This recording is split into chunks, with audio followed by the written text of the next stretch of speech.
అజ్ఞానమనే నిశీధిని తన జ్ఞానంతో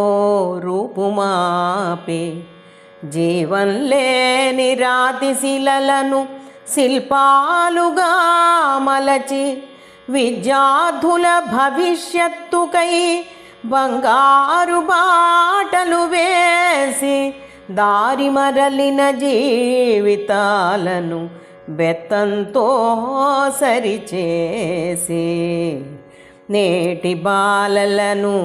రేపటి పౌరులుగా తీర్చిదిద్ది, అవతార పురుషులకు సైతం అసామాన్య ధర్మాన్ని ప్రబోధించి,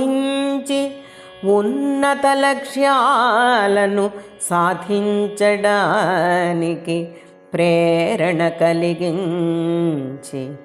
వృత్తికి న్యాయం చేసి శిష్యులను ప్రవృత్తిలో నిలిపే కథానాయకుడు ఉపాధ్యాయుడు, కథానాయకుడు ఉపాధ్యాయుడు.